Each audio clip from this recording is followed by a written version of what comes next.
All right, guys, we're back. Another episode.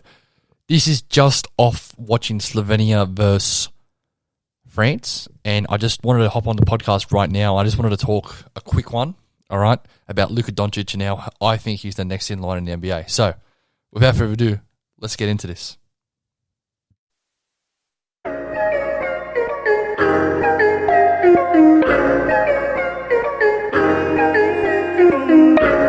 You're now listening to another episode of the Lanes Podcast.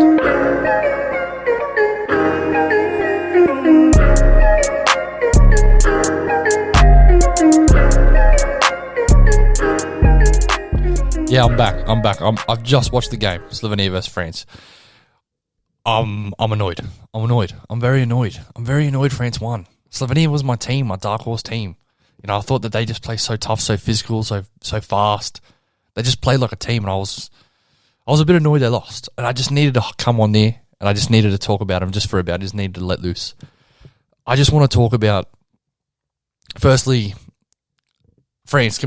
I give them congratulations. You know, they made the gold medal game. It's going to be a really good gold medal game. You know, they beat USA in their pool game, the first game of the Olympics for both teams, USA and France. So it's going to be a really good game, tough game. You know, I think Rudy Gobert's a really big piece for France, and he's really working well for them. You know, he really helps, you know, France just lock up that middle paint, and, you know, USA are really good at getting into the paint and getting drives and creating great, as you can say, layups and lanes and just opportunities off their, you know, straight up isolation basketball, you know, that they run. So he's going to be a really big piece, but I don't want to talk about France. You know, I'm going to talk about France and USA maybe a little bit later, but I just needed to come on and I needed to talk about Luka, man. This guy is a beast, and I don't care what anyone says. It's not even a hot take anymore, you know. It's just whatever. But he's the next in line. He is the next in line. I don't think, like in just international ball or anything. I think he is the next in line in the NBA to be like dead set. Like, he's going to be the next best player in the NBA for like years to come. And is it a hot take? Yeah, it could be a hot take depending on some people. You know, a lot of people will say, "Oh, what about Luka?" You know, and I give Luka a lot of credit. You know, Luka's been killing. Oh, not Luka, sorry, Giannis. My apologies. You know, Giannis has been killing. He's been going really good. You know, he's really working hard, and 100%. You know, he deserves the credit now. But man, you look at that team like Dallas had. He's taken, man, that team to 7 games against the Clippers when fully healthy. Fully healthy, he took that team, right? I don't know, man. I just think he's special. He's so special. He can score at any time. You know, he can get to the paint. Step back threes, that signature move he has. You know, he's able to see the floor at an elite level. You know, maybe a level we have never seen before in a long, long time. You know, I just think he can rebound the ball too, but just his scoring and his playmaking ability it's crazy. It's crazy. It's honestly, like, for me, I don't know. I think it's going to be dead set. You know, I could be wrong. I don't think I'm going to be wrong, but I think he's going to be the top 10 player of all time. I think he can definitely do that in the way he's progressing. I think that just watching that game against Slovenia, right? Even though at the end he hurt his wrist and he couldn't really score, you know, he couldn't really get to the paint, to the bucket, it didn't even affect the way that, you know, it didn't affect the way that he saw the floor, saw the game, right? Every pass he made was the right pass. Every decision he made was the right decision. You know, it's kind of like watching LeBron. Like, LeBron rarely makes a bad decision. You know, like KD rarely makes a bad decision. Curry is sometimes a bit erratic, you know, but rarely does he make the wrong decision, right? I really think that Luka is in that category right now. Like, he is dead set, man. He's gonna be the best. He will be, I think, in 3 years' time to 5 years' time, depending on how long KD can stay up with this level of how he's playing. Because at the moment, KD is the best player in the world. It's a fact, if you ask me. Like, he's crazy talk, you know. But for me, I'll give it at least 5 years. I'll give it 5 years at the max that he's the best player in the NBA. You know, some of this stuff he's doing, man, just the read and reaction of him, it's pinpoint, right? Like, there was a play again at the end of the second quarter where, you know, he's dribbled the ball to the middle, top of the key three, and he's just moved to the side. He saw that one of his players was setting a Euro screen, which is basically a screen at the free throw line or elbow. Guys come off it. He's thrown it, pinpoint, caught in rhythm layup. Like that's next level playmaking. That's next level timing. Every time he makes a pass, always in the pocket. It's always in a person's preferred spot to catch it. Depending on what type of pass it is. It could be a lob. It can be a bounce pass, pocket pass. It can be any type of pass, right? But for me, like he's dead set killing. Like he's dead set killing this, and like just wait till he gets a bit fitter, right? Like, because if you look at him now, he's kind of like Jokic, I would say a bit. Like Jokic did lose a lot of weight, but he's still carrying maybe a little bit of chub, and that can help, and that can work in his favor. It can definitely work in his favor, and it can definitely be a catalyst for him. I reckon it can definitely work for him. But I think if he kind of loses that a bit, kind of like what Kyle Lowry did, he kind of got skinny, and then he kind of got a little bit skinnier, but he got a bit bulky. He knows how to play with a certain weight. I think when Luka realizes he can play with a certain weight, it's going to be dangerous, man. It's going to be dangerous for this league. It's going to be dangerous for, American basketball. That's what it's going to be dangerous for, because if I was to make a starting five right now, who am I taking in this starting five? One, I'm taking Luka at any position. I'm taking Steph Curry. I'm going to take LeBron. I'm going to take Giannis. That's 4. And I'm going to take Jokic. I don't care. I'm going to take him. So on that court, you have Jokic, elite ball handler, elite playmaker. Same thing goes for Doncic. Same thing goes for LeBron. You have an absolute dead-eye shooter, the best shooter ever in Steph Curry, right? And you have Giannis, dead set. His nickname is so relevant. He is dead set a freak. Like, we've never seen a player like him, really. Like 7 foot, moves like a guard, just outstanding. I don't think we've ever seen anyone like that. I could be wrong, but I just think that is so. It's so correct. It's such a strong team there. But I'm not talking about a team. I'm talking about Luka. Like, for me, the one thing, if you're Dallas and you're Mark Cuban and you're Jason Kidd, you're watching this, right? You're watching him cook. You're watching him be the best player in the league.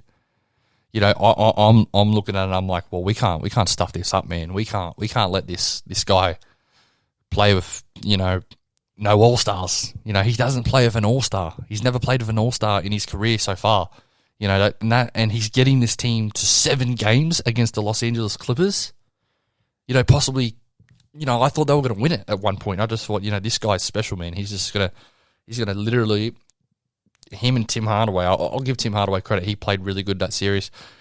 Porzingis did nothing. He was pretty average. I think he's still coming off injuries, and he's still looking a bit.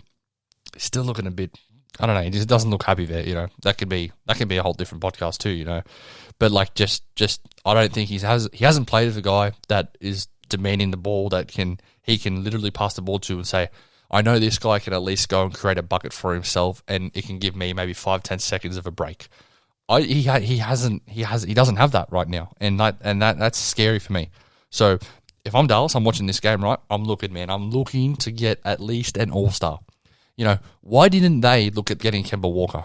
Why wasn't their name in the run when they get Kemba Walker? He just got bought out, so you don't even have to pay him as much. I think the Knicks are paying him $8 million for this year, right? That's nothing. Like, trade a couple people, go and get like a Kemba.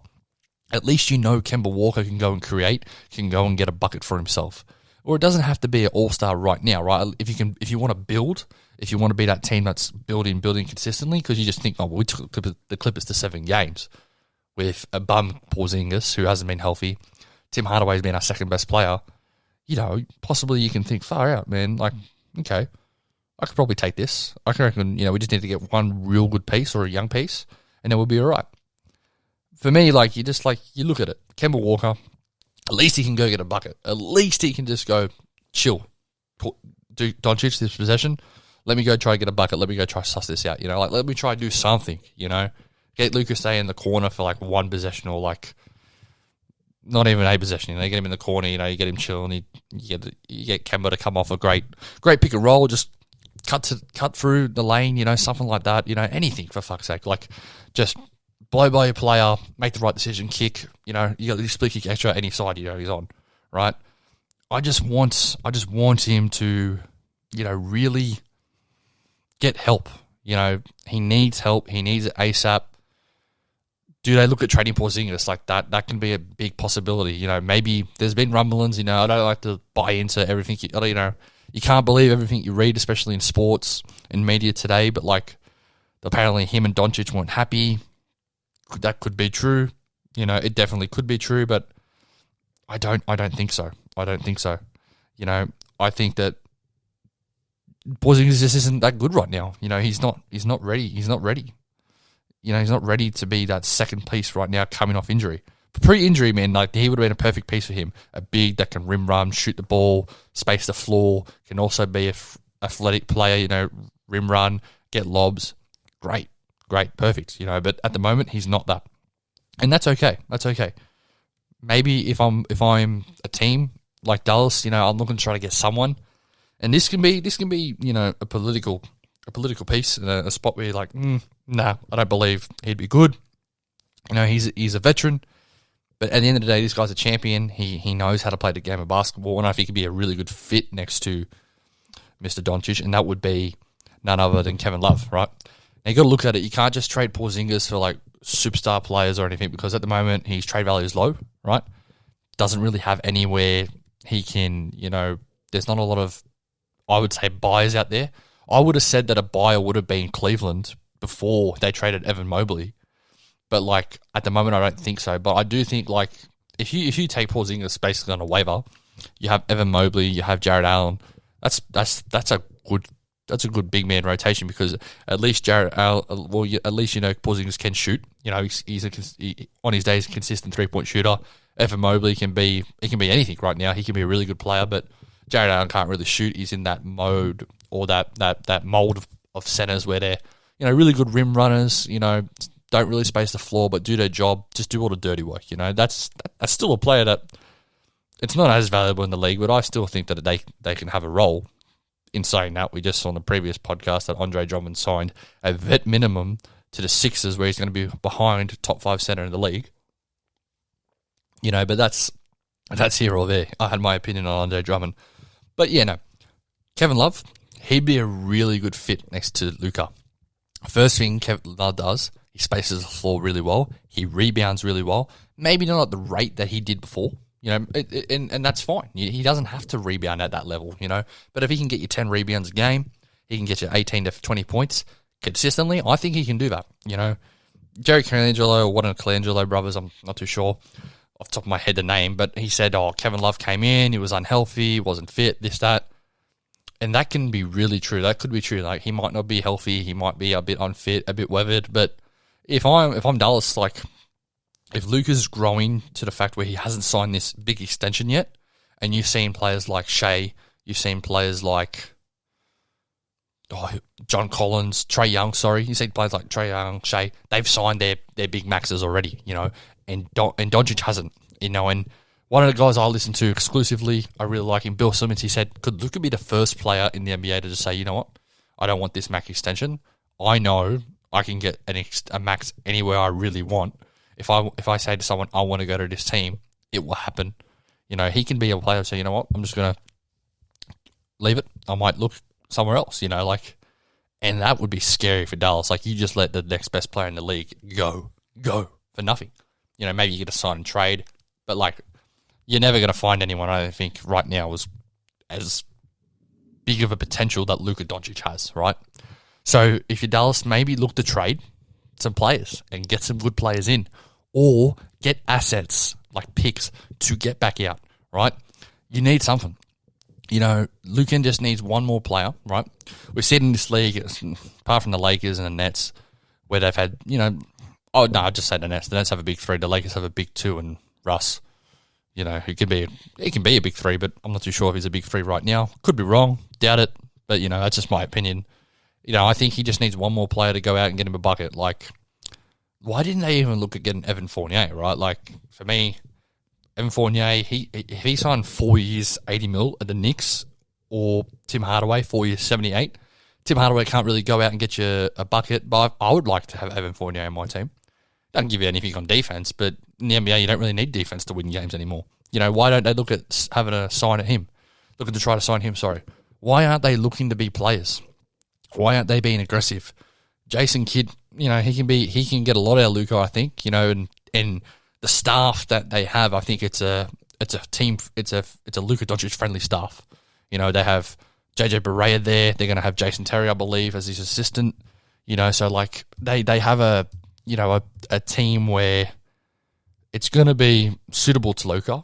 Like the stretch stuff. The ball's going to be in his hands, and it's just going to be whatever you want to do it. Like this, you don't give a player like Luka Doncic a leash. His leash is not even. It's basically non-existent. It's like do whatever you want. Do whatever you want. You're if I'm the team Dallas, I'm Jason Kidd. Do whatever you want. You are the best player in the NBA. That's that, and you got to believe that, and you got to tell him that, and instill confidence in him. You have to do it. You have to do it, right? But I just don't know why they didn't go out and look to sign players. Like it's mind-boggling, bro. It's honestly, it's crazy. It's crazy to me. It is. It really is. I don't know. I honestly don't know. I don't know. But what they got to do, they got to go out and they got to be a bit more aggressive, right? He can dead set leave this team if he really wants to, or he can demand a trade. I don't think he's the type of person to do that, but like a lot of people don't think certain people, want to leave or this and that, but they just do it. They leave. It's free agency. The guy's free. He's able to do whatever the heck he wants, So I just don't know. At the moment, like watching him just play, against France, who had Fournier, Gobert, Batum, Ntilikina, all NBA players. I might be missing a couple more NBA players. DeColo, ex-NBA player, Gabashon, Yabusele. I butchered that name for sure. But ex-NBA players, right? So they had them. Slovenia had one current NBA player.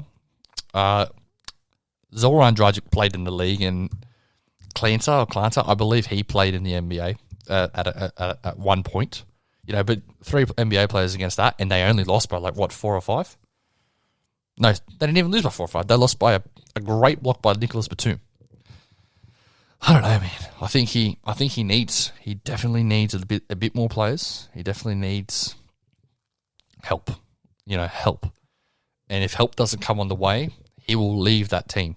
Because why do you want to waste if you're Luka Doncic, I can't win here. I've broken my back for this team trying to do as much as I can, and I can't win. I can't see my career just do that. And a lot of players get flack and slack and shit for whatever, leaving teams. At the end of the day, they just don't think they can win at the situation they're at, and that's why they move. So I don't think it's a bad thing to do. So I think for them, I keep going back. Dallas, you got to go get him help. Another player that might help him fit, off the top of my head, someone that could possibly be available. Bradley Beal's been mentioned a bit. Luka Doncic has been mentioned a bit too, right? Not Luka Doncic, sorry, Damian Lillard. So he's been, in the rumblings. I'm Dallas. I'm aggressive at giving them that. I'll give you whatever you want for those players because I know I get those I know if I can get a player that I can definitely entice him to stay. Entice him. Say, look, we've been aggressive. We've gone out. We're trying to help you. We're trying to help you. We're trying to help you be the best you can possibly be. And I don't care what it is. Go and get him help. Just do something. Be aggressive, Dallas, because you're going to waste this generational talent. He's a generational talent. He's the next best player in the NBA, I think. Based on potential, who would I think's better than him? Based on potential, no one. I honestly don't think it is anyone. And if I was to draft someone right now, first pick, who am I building my team around? It's Luka Doncic. It is Luka Doncic, and it's not even it's a slight hesitation. Now, because there's so many great players in the league, but I look at Young. He's 22, right? Young. Can he score? Yep. Can he facilitate? Yep. Can he play defense? Not really, but who cares? It's the NBA. Is it a defensive league? No. You can put the ball in the basket. You got a position in this league. And also, what are positions in this league? Playmaker, scorer, 3-and-D wing, literally a rim runner gets rebounds. Those are the main positions in the NBA. So for me, yeah, I would take Luka Doncic number one. I don't care who else is there? Maybe I'm looking at, this could age pretty good. Maybe I'm looking at Cade because he's kind of like a similar player. You know, I'm not thinking of anyone. Shai Gilgeous, nah, not really. I'll keep him. But yeah, no, man, Luka Doncic. You know, Giannis is a bit older, but like I'd still take him, obviously. Jokic too. But yeah, I'm taking Luka Doncic, man. Like this guy's going to be a freak. So Dallas, please go out and get him help. Go out and get him help.